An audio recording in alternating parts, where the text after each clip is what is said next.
बिस्मिल्लाहिर्रहमानिर्रहीम। मुअज़्ज़िज़ नाज़रीन, अस्सलाम वालेकुम।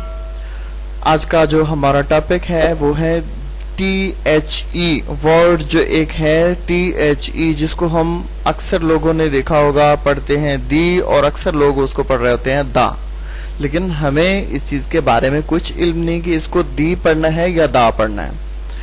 तो अपने टॉपिक की जानिब जाने से पहले आपसे गुजारिश है कि मेरे चैनल को ज़रूर सब्सक्राइब कीजिएगा ताकि हमारी हौसला अफजाई हो सके, और आपकी मोहब्बतों का बेहद बेइंतहा शुक्रिया।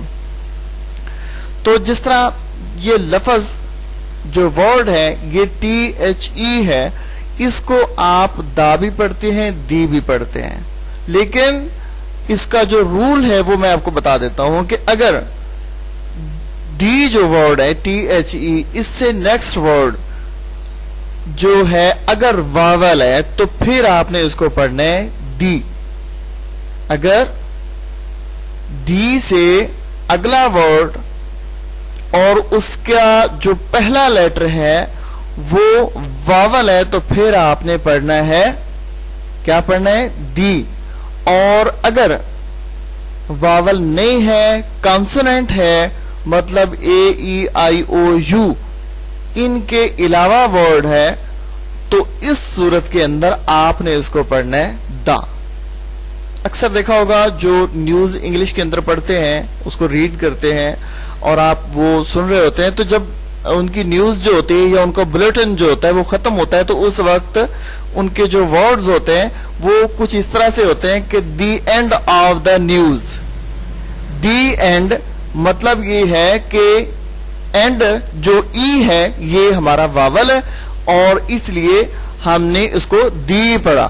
ऑफ द न्यूज़, अब जो न्यूज़ का एन फर्स्ट लेटर है वो कॉन्सोनेंट है तो फिर उसको दा पढ़ा है। ये बिल्कुल एक सिंपल छोटा सा और सादा सा फिक्रा है जिसके जरिए आपको ये याद रहेगा कि इसको दी पढ़ना है या दा पढ़ना है। तो दी एंड ऑफ द न्यूज़। जाते जाते मैं आपको एक और चीज बताता जाता हूं कि ये जो दरमियान में लफ्ज ऑफ है, OF ऑफ, तो इसको ऑफ पढ़ा जाता है, ऑफ नहीं ऑव। इसकी जो प्रोनाउंसिएशन है वो आप डिक्शनरी से मजीद चेक भी कर सकते हैं।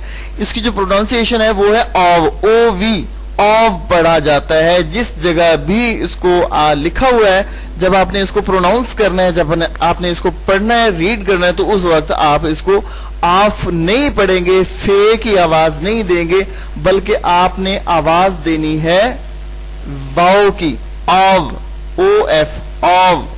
तो आज के लिए इतना ही, दुआ में याद रखिएगा। अल्लाह हाफ़िज़।